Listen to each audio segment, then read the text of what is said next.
My name's Ed Snowden. I'm 29 years old. I work for Booz Allen Hamilton as an infrastructure analyst for NSA in Hawaii. What are some of the positions that you held previously within the intelligence community? I've been a systems engineer, systems administrator, senior advisor for the Central Intelligence Agency, solutions consultant, and a telecommunications information systems officer. One of the things people are going to be most interested in trying to understand who you are and what you're thinking is there came some point in time when you crossed this line of thinking about being a whistleblower to making the choice to actually become a whistleblower. Walk people through that decision-making process. When you're in positions of privileged access, like a systems administrator for these sort of intelligence community agencies, you're exposed to a lot more information on a broader scale than the average employee.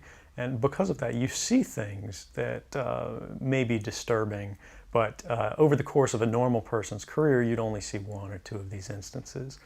When you see everything, you see them on a more frequent basis. And you recognize that some of these things are actually abuses. And when you talk to people about them, in a place like this where this is the normal state of business, people tend not to take them very seriously and move on from them. But over time, that awareness of wrongdoing sort of builds up, and you feel compelled to talk about it. And the more you talk about it, the more you're ignored, the more you're told it's not a problem, until eventually you realize that these things need to be determined by the public, not by somebody who is simply hired by the government. Talk a little bit about how the American surveillance state actually functions. Does it target the actions of Americans? Uh, NSA and the intelligence community in general is focused on getting intelligence wherever it can by any means possible that it believes on the grounds of sort of a self-certification that they serve the national interest. Originally, we saw that focus very narrowly tailored as foreign intelligence gathered overseas. Now, increasingly, we see that it's happening domestically. And to do that, the NSA specifically targets the communications of everyone. It ingests them by default. It collects them in its system, and it filters them, and it analyzes them, and it measures them, and it stores them for periods of time, simply because that's the easiest, most efficient, and most valuable way to achieve these ends. So while they may be intending to target someone associated with a foreign government or someone that they suspect of terrorism, they're collecting your communications to do so. Any analyst at any time can target anyone, any selector, anywhere. Where those communications will be picked up depends on the range of the sensor networks and the authorities that that analyst is empowered with. Not all analysts have the ability to target everything, but I, sitting at my desk, certainly had the authorities to wiretap anyone, from you or your accountant to a federal judge to even the president if I had a personal email. One of the extraordinary parts about this episode is that usually whistleblowers do what they do anonymously and take steps to remain anonymous for as long as they can, which they hope often is forever. You, on the other hand, have decided to do the opposite, which is to declare yourself openly as the person behind these disclosures. Why did you choose to do that? I think that the public is owed an explanation of the motivations behind the people who make these disclosures that are outside of the democratic model. When you are subverting the power of government, that's a fundamentally dangerous thing to democracy. And if you do that in secret consistently, as the government does when it wants to benefit from a secret action that it took, it'll kind of give its officials a mandate to go, hey, tell the press about this thing and that thing, so the public is on our side. But they rarely, if ever, do that when an abuse occurs. That falls to individual citizens, but they're typically maligned. It becomes a thing of these people are against the country, they're against the government. But I'm not. I'm no different from anybody else. I don't have special skills. I'm just another guy who sits there day to day in the office, watches what's happening, and goes, this is something that's not our place to decide. The public needs to decide whether these programs and policies are right or wrong. And I'm willing to go on the record to defend the authenticity of them and say, I didn't change these. I didn't modify the story. This is the truth. This is what's happening. You should decide whether we need to be doing this. Have you given thought to what it is that the U.S. government's response to your conduct is, in terms of what they might say about you, how they might try to depict you, what they might try to do to you?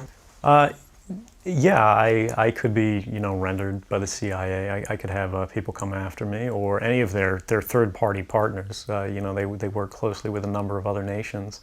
Or, they could pay off the triads, or, any of their agents or assets. We've got a CIA station just up the road in the consulate here in Hong Kong, and I'm sure they're going to be very busy for the next week. And that's a fear I'll live under for the rest of my life, however long that happens to be. You can't come forward against the world's most powerful intelligence agencies and be completely free from risk, because they're such powerful adversaries that no one can meaningfully oppose them. If they want to get you, they'll get you in time. But at the same time, you have to make a determination about what it is that's important to you. And if living unfreely but comfortably is something you're willing to accept, and I think many of us are, it's the human nature. You can get up every day, you can go to work, you can collect your large paycheck for relatively little work against the public interest, and go to sleep at night after watching your shows. But if you realize that that's the world that you helped create, and it's going to get worse with the next generation and the next generation who extend the capabilities of this sort of architecture of oppression, you realize that you might be willing to accept any risk. And it doesn't matter what the outcome is, so long as the public gets to make their own decisions about how that's applied. Why should people care about surveillance? Because even if you're not doing anything wrong, you're being watched and recorded. And the storage capability of these systems increases every year consistently by orders of magnitude, to where it's getting to the point you don't have to have done anything wrong. You simply have to eventually fall under suspicion from somebody, even by a wrong call. And then they can use the system to go back in time and scrutinize every decision you've ever made, every friend you've ever discussed something with, and attack you on that basis to sort of derive suspicion from an innocent life and paint anyone in the context of a wrongdoer. We are currently sitting in a room in Hong Kong, which is where we are because you've traveled here. Talk a little bit about why it is that you came here, and specifically there are going to be people who will speculate that what you really intend to do is to defect to the country that many see as the number one rival of the United States, which is China, and that what you're really doing is essentially seeking to aid an enemy of the United States with which you intend to seek asylum. Can you talk a little bit about that? Sure. So there's a couple assertions in those arguments that are sort of embedded in the questioning of the choice of Hong Kong. The first is that China is an enemy of the United States. It's not. I mean, there are conflicts between the United States government and the Chinese PRC government, but the peoples inherently, we don't care. We trade with each other freely. We're not at war. We're not in armed conflict, and we're not trying to be. We're the largest trading partners out there for each other. Additionally, Hong Kong has a strong tradition of free speech. People think, oh, China, great firewall. Mainland China does have significant restrictions on free speech, but the people of Hong Kong have a long tradition of protesting in the streets, of making their views known. The internet is not filtered here, no more so than any other Western government. And I believe that the Hong Kong government is actually independent in relation to a lot of other leading Western governments. If your motive had been to harm the United States and help its enemies, or if your motive had been personal material gain, were there things that you could have done with these documents to advance those goals that you didn't end up doing? Oh, absolutely. I mean, anybody in the positions of access with the technical capabilities that I had could, suck out secrets, pass them on the open market to Russia. They always have an open door, as we do. I had access to, the full rosters of everyone working at the NSA, the entire intelligence community, and undercover assets all around the world, the locations of every station we have, what their missions are, and so forth. If I had just wanted to harm the U.S., that you could shut down the surveillance system in an afternoon. But that's not my intention, and I think for anyone making that argument, they need to think, if they were in my position, and you live a privileged life, you're living in Hawaii in paradise and making a ton of money, what would it take to make you leave everything behind?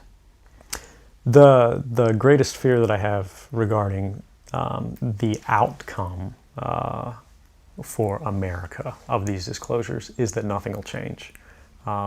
People will see in the media all of these disclosures. They'll know the lengths that the government is going to grant themselves powers unilaterally to create greater control over American society and global society. But they won't be willing to take the risks necessarily to stand up and fight to change things, to force their representatives to actually take a stand in their interests. And the months ahead, the years ahead, it's only going to get worse until eventually there will be a time where policies will change, because the only thing that restricts the activities of the surveillance state are policy. Even our agreements with other sovereign governments, we consider that to be a stipulation of policy rather than a stipulation of law. And because of that, a new leader will be elected. They'll flip the switch, say that because of the crisis, because of the dangers that we face in the world, some new and unpredicted threat, we need more authority, we need more power, and there will be nothing the people can do at that point to oppose it, and it'll be turnkey tyranny.